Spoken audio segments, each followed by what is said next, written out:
A paz do Senhor Jesus, seja bem-vindo a mais um trimestre das lições bíblicas, onde estudaremos o tema A Supremacia das Escrituras. E estaremos dando início a mais um trimestre, cujo título da primeira lição é A Autoridade da Bíblia. E já convido você a estar acompanhando a leitura da introdução que diz: a autoridade da Bíblia fundamenta-se em seu autor, Deus. Portanto, a Bíblia é a palavra de Deus escrita. Assim sendo, a autoridade dela depende total e exclusivamente do Altíssimo e não dos homens. Desse modo, além da Bíblia, a Igreja não possui outra fonte infalível de autoridade. Nesta lição, veremos a origem da Bíblia, sua autenticidade e mensagem revelada na Palavra de Deus. Então, esta introdução já nos leva a perceber que o escritor, o comentarista da lição, quer nos transportar a uma responsabilidade, nos chama para uma responsabilidade de estudarmos a Escritura Sagrada, a voltarmos, quero aqui enfatizar isso, voltar à primazia da Palavra de Deus.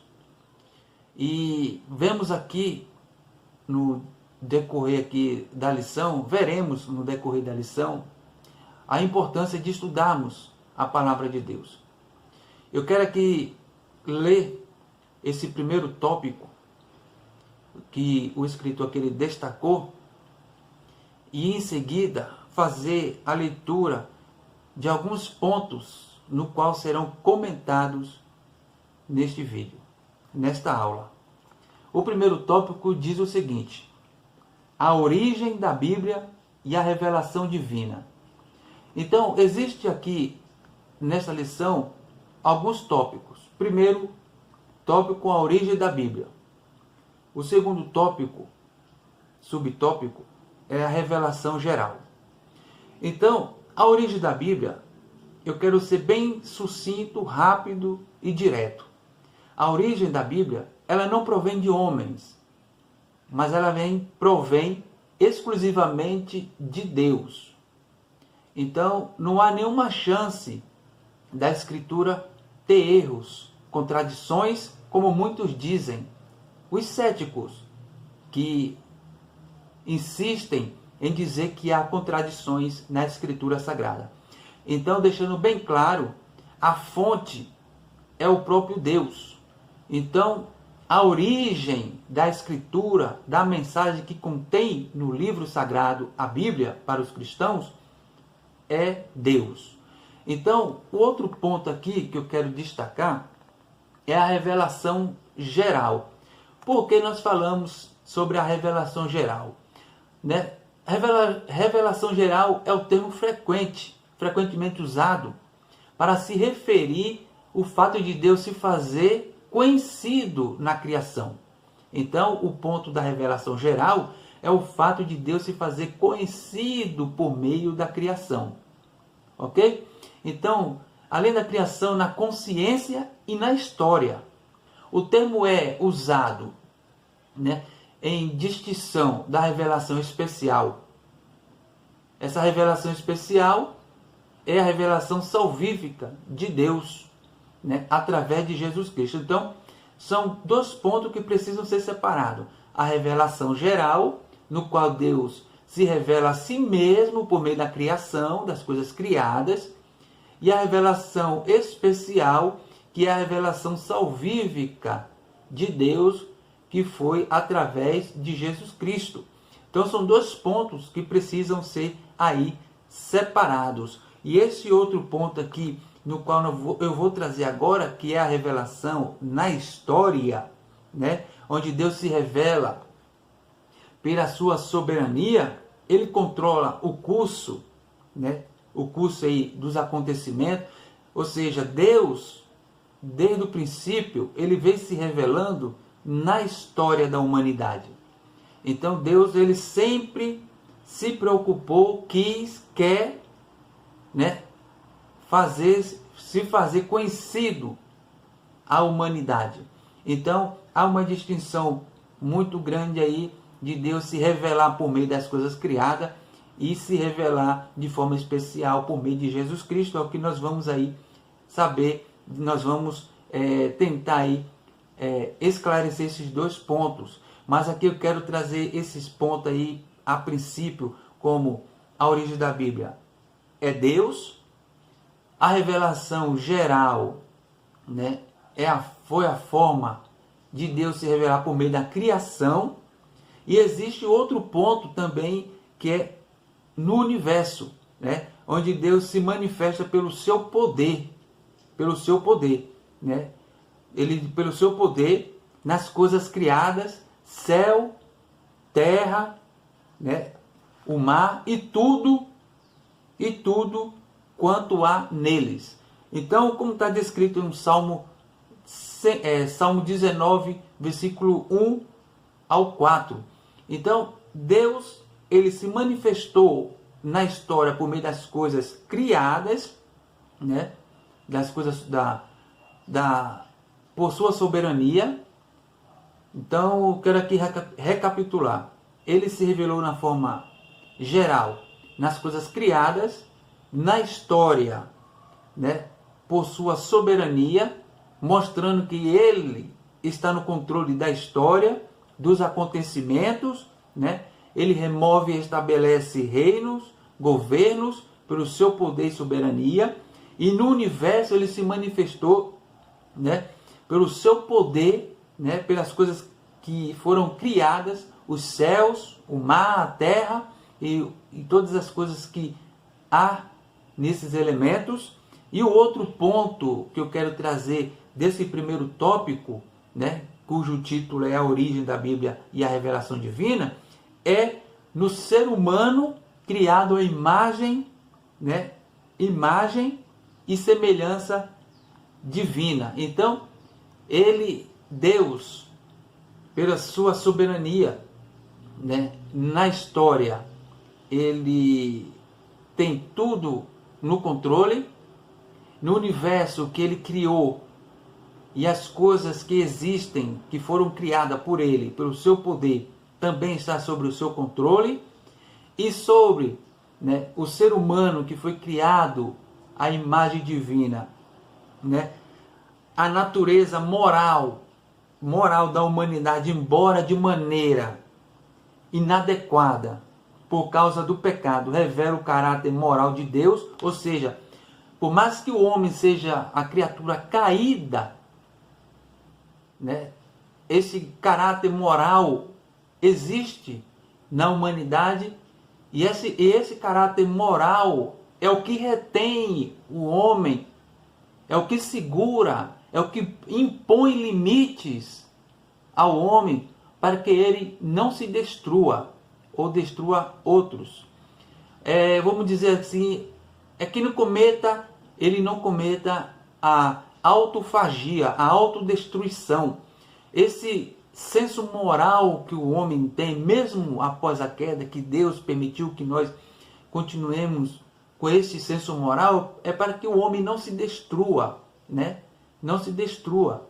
Então, isso é importante, porque nós vemos então que Deus, mesmo quando após a queda que o homem ele caiu, Deus não largou a humanidade, né, ao seu próprio querer, né, à sua própria vontade, mas que ele se preocupou a ponto de deixar em nós esse senso moral, para que não viéssemos nos destruir. Então esse senso moral ele faz com que a gente tenha limites nesta vida, ok? Então, o outro ponto aqui que eu quero trazer, no primeiro ponto eu falei sobre, primeiro subtópico, a origem da Bíblia, que ela provém de Deus. O segundo subtópico que fala sobre a revelação geral, que é sobre a história onde Deus ele se revela né, com a sua soberania, tendo tudo ao seu controle, os acontecimentos, no universo, pelas coisas criadas, né, pelo seu poder, que ele criou os céus, a terra, né, ele criou o mar e todas as coisas que há nessa criação, e no ser humano, que ele criou a sua imagem e semelhança divina. Então, cuidando da parte moral do homem. Então, nesse terceiro subtópico, que fala sobre a revelação especial, se por um lado a revelação geral denuncia a culpa humana, como está escrito em Romanos, né, que o homem é indesculpável. Por quê? Porque por meio das coisas criadas de Deus, o homem, ao invés de glorificar Deus, eles se tornaram nulos. Eles se tornaram obscuros em suas mentes, desvaneceram em seus pensamentos, tornando-se pessoas, né, afastadas, apóstatas de Deus.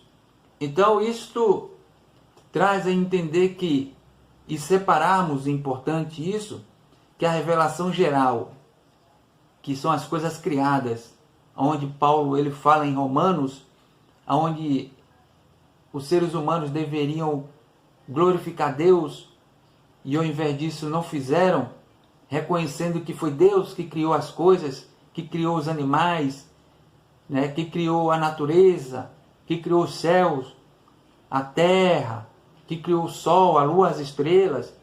Ao invés de glorificar Deus por isso, tornaram-se nulos, né, transformando as coisas, né, incorruptíveis nas coisas corruptíveis. Então, já vem aí, na contrapartida, a revelação especial, que é o terceiro subtópico do primeiro tópico, que diz a revelação especial. Se por um lado a revelação geral denuncia a culpa humana em rejeitar o conhecimento acerca de Deus, né, como está escrito lá na carta aos Romanos, capítulo 1, versículo 18 ao 21, a revelação especial oferece redenção para os perdidos pecadores. Ou seja, porque a revelação especial, onde faz o contraste com uma revelação geral, né? Certamente eu quero aqui esclarecer que a revelação geral é mencionada em várias passagens, né? Mas com maior clareza em Romanos, capítulo 1, versículo 18 ao 32. Essas passagens falam de Deus e fazendo conhecido nas coisas criadas. Então vemos que Deus se faz conhecido por meio das coisas criadas, né? E na consciência do homem, né? Se você observar bem, você lê o capítulo 1, versículo 20 ao 25, vai mostrar Deus, né? O escritor aí, Paulo, falando que Deus se fez conhecido pelas coisas criadas e na consciência, né, deles, ou seja, do homem, né? E essa revelação geral, né, contudo, não tem o poder salvífico, né? Ela não é nem mesmo um tipo de graça, porque não há como dizer que pela pessoa conhecer as coisas criadas, mesmo que ela conheça e saiba que as coisas criadas foi Deus que o fez, ela não pode ser salva por ela. Mas podemos entender que essa consciência era para ser no homem uma forma de ele reconhecer que Deus fez essas coisas. Muito pelo contrário do que nós sabemos, né? Como os panteístas, que acreditam que Deus está em todos os lugares, até mesmo na natureza, e acabam transformando as coisas criadas de Deus em coisas corruptíveis, ou seja, transformando essas coisas em deuses, adorando, por exemplo, dizendo que a natureza existe, a mãe natureza, e por aí vai.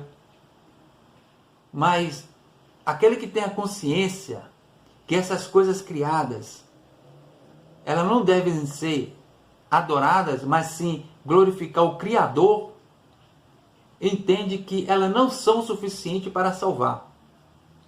O que é suficiente para salvar é a revelação especial. É a revelação de Deus em Cristo Jesus. Então, certamente, a revelação geral não fornece outro caminho de salvação. A ideia é que os ímpios, podem ser salvos por uma resposta moral, essa revelação geral é totalmente, sem fundamento nas Escrituras.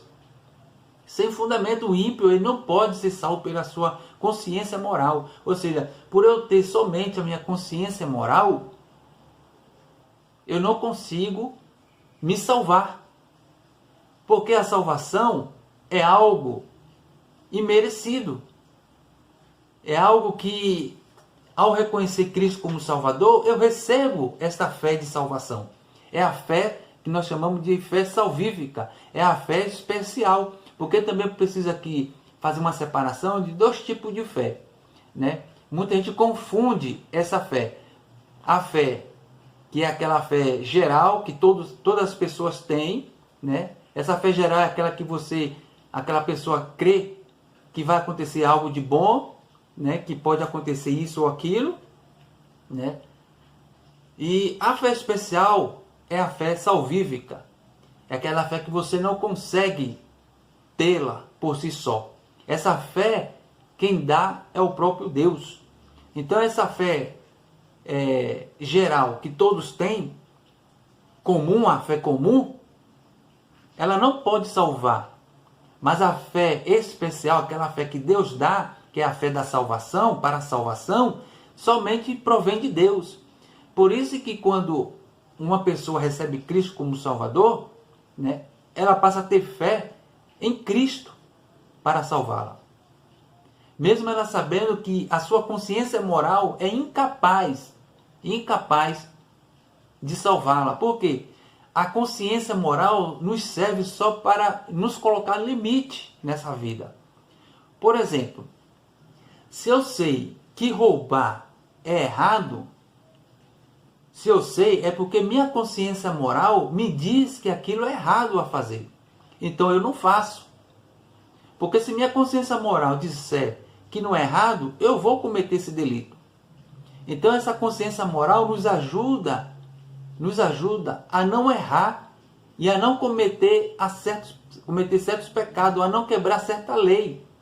Por isso, permite que o homem ele não cometa erros que vá infringir leis. A fé especial, ela nos permite a confiar em Cristo. Por isso há uma diferença muito grande nesses dois pontos, ok? Então, diz assim, continua. Ela é o cumprimento da revelação que Deus fez de si mesmo na história, no universo e na humanidade. Reconhecemos a revelação especial tanto no Verbo vivo, Jesus Cristo, quanto nas Escrituras Sagradas. Ou seja, essa revelação especial, essa fé especial, a Escritura Sagrada, ela nos revela que ela provém de Deus, no qual nós depositamos e cremos em Cristo Jesus. Esse é o ponto que nós tratamos aqui no primeiro tópico. Vamos lá ao segundo tópico, que diz assim: evidências da autenticidade da Bíblia. Primeiro subtópico, que diz evidências internas. A palavra autenticidade tem origem no grego autentes, como significado daquilo que é verdadeiro.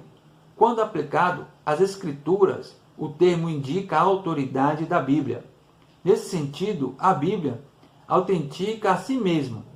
Dentre as evidências internas, destaca-se. Então, as evidências internas da Bíblia, ela é um ponto a ser considerado. Nós temos aí os escritores referindo-se à palavra de Deus. Por exemplo, Timóteo. Quando Paulo escreve a Timóteo, na sua segunda carta, capítulo 3, versículo 16, ele diz o seguinte. Vamos lá. Ele diz o seguinte: toda a escritura divinamente inspirada é proveitosa para ensinar, para redarguir, para corrigir, para instruir em justiça. Ou seja, ela é pronta para ensinar, né? Para educar. Então, toda a Escritura é inspirada. Isto é o que nós chamamos de evidência interna, né? Esse é o primeiro ponto. O segundo ponto é a unidade e consistência. No período aproximado de 1600 anos, a Bíblia foi escrita em 2 idiomas principais e um dialeto. Ou seja, o idioma principal da Escritura Sagrada, no Antigo Testamento, ela foi escrita em hebraico, né? Um hebraico já extinto. O Novo Testamento, ela foi escrito em grego. Um grego também, uma língua também já extinta, chamada de koiné. Era um dialeto, né? Esse koiné ele foi praticado no retorno dos cativos de Babilônia, né? Então, importante aí sabermos aí diferenciar esses dois idiomas. Outro ponto aqui também que eu quero trazer, a questão da Escritura Sagrada, é a diferença entre o cânon. O cânon significa inspirado ou vara de medir. Então, o cânon hebraico, ele é diferente do cânon protestante. Diferente em que sentido que eu estou falando? Diferente de ordem. Não é que no seu conteúdo e a sua essência seja diferente, não. A essência e o conteúdo, eles são iguais. Somente a ordem dos livros são diferentes. A ordem do livro hebraico, né, Pentateuco, da ordem do cânon protestante são diferentes, mas o conteúdo e sua essência são iguais, permanecem inerrantes, infalíveis, né, e incontestáveis. Então, é importante entendermos isso, tá? Então, o outro ponto aqui, que esse segundo tópico traz, é a ação do Espírito Santo, que diz: por meio da leitura da Bíblia, é possível ouvir a voz de Deus agindo como uma espada que penetra entre a divisão da alma e do espírito, como os discípulos no caminho de Emaús. Então, quando o leitor da Escritura Sagrada abre o livro sagrado, a Bíblia, ele precisa aproximar-se deste livro com um espírito humilde. Para quê? Para entender que este livro, quando ele está aberto e quando o leitor está lendo, ele pode escutar o próprio Deus falando com ele, com ela. Então, o Espírito Santo, ele tem esse poder de falar aos nossos corações e aos nossos ouvidos o que Deus quer por meio da sua palavra. E ele usa aqui o exemplo dos discípulos no caminho de Emaús. Por quê? Porque aqueles discípulos, quando estiveram lá ouvindo a pregação de Jesus, eles, voltando ali para Emaús, eles estavam conversando sobre os eventos que tinham acontecido, sobre a crucificação, o julgamento e a crucificação de Jesus, e estavam voltando. Provavelmente, eu aqui estou dizendo na Escritura que diz, provavelmente triste com o que tinha acontecido com Jesus. E Jesus aparece para eles, só que a princípio eles não reconheceram o Mestre. Mas aí eles conversando a caminho, e Jesus recebeu o convite daqueles dois discípulos para que ficassem na casa dele, porque já era tarde e era perigoso para que o Mestre estivesse caminhando pela estrada. Jesus aceitou o convite, e quando eles se assentaram à mesa, e quando Jesus orou, deu graças e partiu o pão, a Escritura diz que imediatamente ele sumiu, mas que os discípulos sentiram algo diferente em seu ser. Ou seja, os seus corações ardiam com aquela situação, com o que tinha acontecido. Ou seja, o Espírito Santo, ele faz esse papel na nossa vida, de esquentar o nosso coração quando estamos lendo a palavra de Deus, o livro sagrado, as palavras de Deus. Então o Espírito Santo, ele aquece o nosso coração, confirmando aquilo que Deus quer que nós façamos, e faz com que nos sintamos felizes e alegres a ler a sua palavra. Então, esse ponto aqui de falar a ação do Espírito Santo, esta ação, ela acontece quando a pessoa abre o livro e começa a ler as palavras de Deus. E se você ainda não sentiu isto, eu convido a você a experimentar. Então, o outro ponto aqui que a lição traz é a profecias de eventos futuros, que diz assim: a exatidão no cumprimento das profecias comprova a veracidade das Escrituras. As suas profecias foram anunciadas muitos séculos antes dos eventos acontecerem com clareza e precisão. Entre tantos eventos, citamos o nascimento virginal de Cristo. Então você vai encontrar citações, né, dessas profecias, das profecias que iriam acontecer no livro de Isaías, capítulo 7, versículo 14. Você vai encontrar também, né, lá em Salmos, no Salmo 22, versículo 16. Então, profecias quer dizer prever, né, prever. Então, foram citadas, foram previstas antes de acontecer. Então, não é que eram locubrações das mentes humanas, mas o próprio Espírito Santo aí revelando o que estaria por vir. Então é importante entendermos este ponto também, né, que nos traz à memória esse ponto aí de Deus, né? Esta preocupação de Deus de querer, né, sempre Ele está sempre pronto para se comunicar conosco de várias formas. Então é o que se chama também de inspiração verbal, né? Que tem trazido a nós muito conhecimento por meio da palavra de Deus.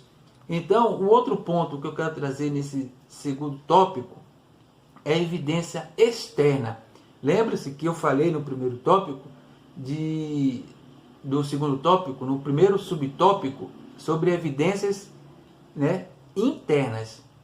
Aí, nas evidências internas, nós temos, né, primeiro, a unidade, né, e consistência, que fala sobre, né, o período de tempo da Escritura, mais ou menos 1600 anos, né, que a Bíblia foi escrita. Esse é vamos chamar de unidade e consistência. Então, você vê que é um livro que foi preservado até o dia de hoje, né, sem alteração nenhuma no seu conteúdo. O que você pode encontrar e que muitos usam, né, para afirmar que a Escritura ela tem erro de escrita só pelo fato de um momento que você estiver lendo, você vai encontrar escrito Jesus Cristo, e em outra passagem você vai encontrar escrito Cristo Jesus. Isso não altera em nada, né, na verdade. Isso não altera em nada, isso não comprova nada. Isso não dá base para dizer que a Bíblia é contraditória, né? Então, isso não tem nada a ver. Outro ponto também que as pessoas usam para dizer que a Bíblia está em contradição,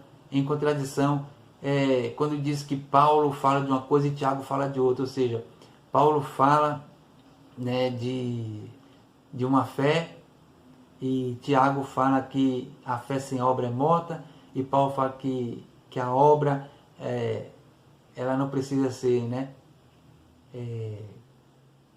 usada ou praticada. Na verdade, são momentos diferentes, são alvos públicos diferentes no qual os escritores aí estão escrevendo, né? Tiago escrevendo aos judeus e Paulo escrevendo aos gentios, né?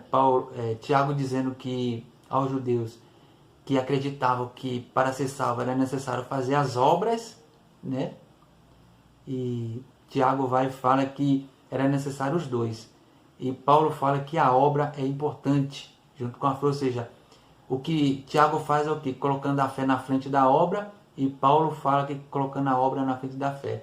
Ou seja, a única coisa aí que muda é a posição, mas o sentido e a essência é a mesma. Ou seja, é impossível quem é salvo não praticar boas obras. Como a Escritura diz que nós somos salvos para boas obras. Ou seja, a fé deve ser acompanhada de obras. Não somente de obras, não somente de fé. Ok? Então vamos a outro ponto aqui. Evidências externas. Diz assim: compreende-se como evidências externas aquelas em que os acontecimentos narrados nas Escrituras são também ratificados por outras fontes históricas. Por vezes, essas comparações se identificam e se fundem ao conceito de inerrância, isto é, que a Bíblia não contém erros. Nessa direção, tanto o registro da história das nações, as descobertas arqueológicas e os pressupostos da ciência apontam para a autenticidade da palavra de Deus. Ou seja, o que o escritor diz é o seguinte: tanto as evidências externas, como a arqueologia, a ciência, a física, elas não são contra a Escritura. Muito pelo contrário, provam que a Escritura é verdadeira. A Escritura, ela tem o conteúdo, não que a Escritura seja um livro de ciência, seja um livro de arqueologia, ou seja um livro de física. Ela apenas aponta, para essas ciências, esses mecanismos, aponta dizendo que ela coopera com eles, com a ciência, com a arqueologia, com a física. E do outro lado também a ciência, a física, a arqueologia cooperam com a Escritura Sagrada. Nós temos aí, nesses últimos dias, a arqueologia descobrindo muitas coisas, muitos artefatos que comprovam a veracidade da Bíblia. Então, nós temos aí a ciência, temos irmãos e irmãs cientistas, físicas, que procuram aí comprovar que a Escritura ela é verídica, ela é consistente no que fala. Então, por mais que existam cientistas, arqueólogos, ateus, eles não conseguem negar nem provar aquilo que eles acreditam, têm em mãos, não tem existido e que não estejam relatados na Escritura Sagrada. Então, essas profissões, essas ciências, elas cooperam com a Escritura Sagrada. Ok? Porque tem passagem na Escritura que não revela tudo. Nós sabemos disso. O que está bem claro na Escritura Sagrada é suficiente para a nossa salvação. É para nós entendermos e aprendermos como viver em sociedade.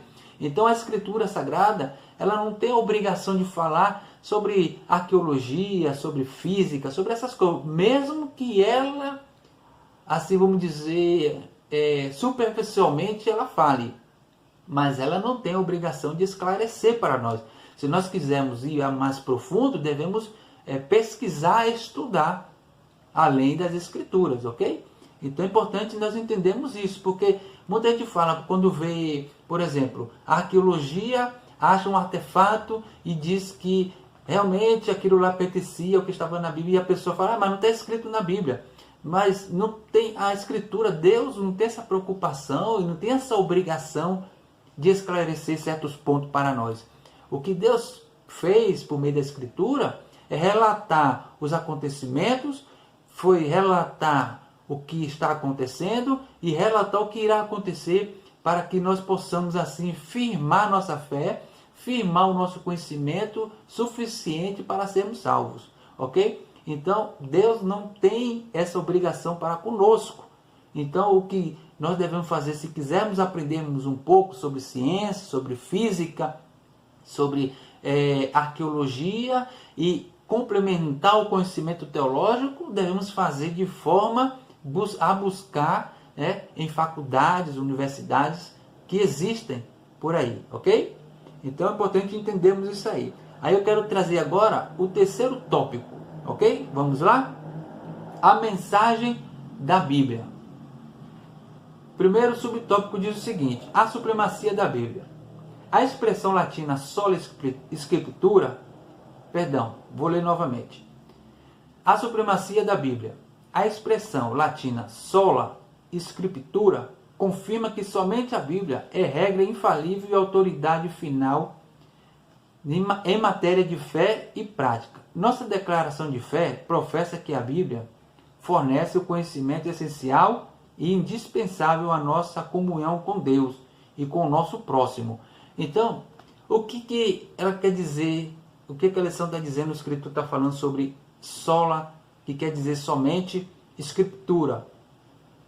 A escritura, ou a Bíblia. Somente a Bíblia. Porque a Bíblia, para o cristão, é a única, infalível, inerrante e inspirada palavra de Deus. Ela contém tudo o que nós precisamos. Se nós quisermos saber sobre o princípio da criação do mundo, lemos Gênesis. Se quisermos saber sobre a história do povo hebreu e das demais nações que existem neste mundo, nós vamos ler os livros históricos, o livro do Êxodo. Nós vamos saber sobre como viveram esses povos e como são e como eram a sua cultura. Então, são questões históricas, questões reais que aconteceram, que acontecem e que irão acontecer. Ou seja, tem coisa do passado, coisa do presente e coisa do futuro. A Escritura é suficiente, ela não é uma lacuna na vida daqueles que buscam sobre o conhecimento do mundo. Então, precisamos aí entender, compreender e dar primazia a este conhecimento bíblico, né? Importante esse ponto, ok? Então, o segundo subtópico diz o seguinte: o poder da palavra de Deus. O seu poder se assemelha ao fogo que consome e purifica, bem como um martelo que despedaça a penha. As qualidades de fogo e martelo indicam que nada pode impedir o cumprimento da palavra de Deus. Então, nada pode, né, aí com a palavra de Deus, é outra coisa importante. Então, por que ela é inspirada, né? Nós devemos aí esse ponto simples para nós entendermos que o que muitos têm em mente, que ela é falível, mas a Bíblia ela é infalível, né? Porque a Escritura é a palavra de Deus. Ela é perfeita também. Ela é perfeita. Encontrar erro na Escritura é encontrar erro em Deus. Já quando eu consigo encontrar erro na Escritura, que a Escritura é e partiu de Deus e não do homem, né? Porque muitos alegam por aí, os céticos, eles alegam que foi escrito por homens, existe erro. Não existe erro. Homens, sim, foram usados, foram instrumentos de Deus. Eles foram instrumentos. Então, sendo instrumento, por exemplo, você quer construir algo. Por exemplo, você quer construir uma casa. E você precisa de instrumentos. O instrumento é madeira, o bloco, né? Precisa de cimento, os materiais, né? São os instrumentos e as ferramentas. Você precisa das ferramentas para construir a casa. Se você não guiar, você não usar e você não tiver em poder, né, dessas ferramentas, as ferramentas sozinhas jamais vão construir uma casa. Jamais elas vão construir uma casa, e se construísse não seria do jeito que você quer. Por isso os homens, foram esses instrumentos de Deus. Deus usou esses instrumentos, os instrumentos, para escrever aquilo que ele queria que nós soubéssemos hoje. Entendeu? Eles foram inspirados pelo Espírito Santo. A fonte é o próprio Deus. As palavras que estão escritas veio do próprio Deus. Não é palavras do homem. Ele usou palavras humanas para que nós possamos entender o que ele quer para nós. Então, tá aí, né? Entender, porque temos isso em mente, que a Escritura é a supremacia. Ela é suprema. Então, João 10:35 ensina claramente a infalibilidade da Escritura. Nesse versículo, Jesus diz o seguinte: a Escritura não pode ser anulada. Ela não pode ser anulada. Então, ele usa o singular para expressar o que ele está dizendo. Então, ele usa o singular, Escritura, para mostrar que a Bíblia é a palavra de Deus. Embora tenha sido dada através, né, de muitos e diferentes homens e tempos.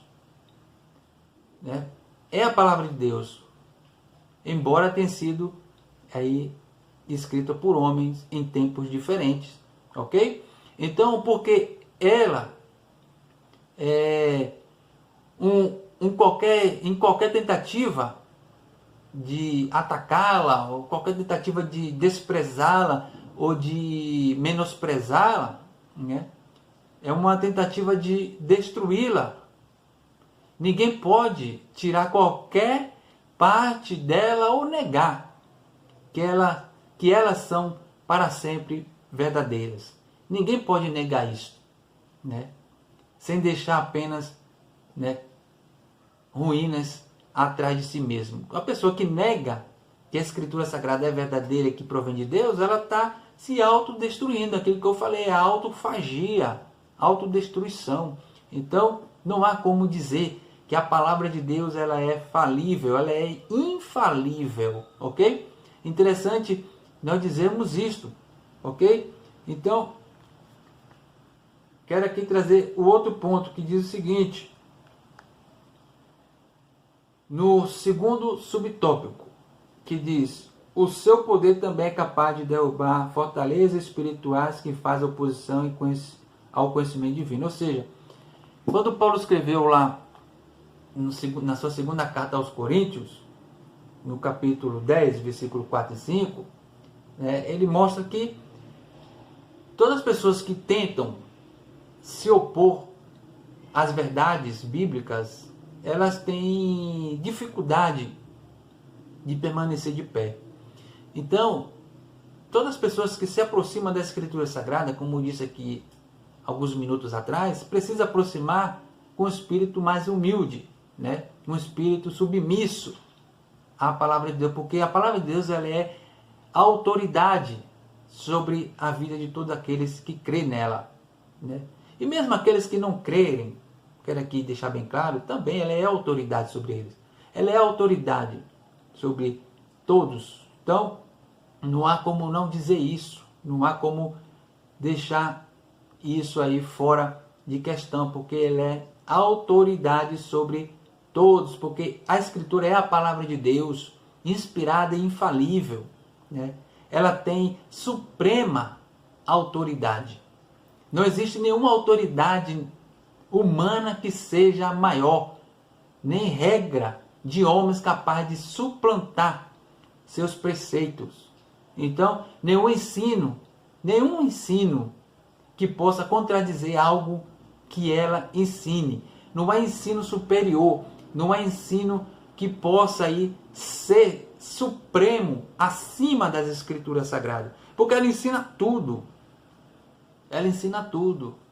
Como o homem deve se comportar em meio à sociedade, como o homem deve se comportar no casamento, como o homem deve se comportar no trabalho, como o homem deve se comportar individualmente, como o homem deve se comportar familiarmente, como um amigo, né? Então, ela ensina várias questões na nossa vida. Então, é importante destacarmos isso, ok? Então, eu quero trazer aqui o outro terceiro subtópico, do terceiro tópico, que diz o seguinte: o propósito da Bíblia. Qual é o propósito da Bíblia? Isso é importante entender. Muitos falam, mas qual é o propósito de Deus ter escrito, né, a Bíblia? Por que ele escreveu?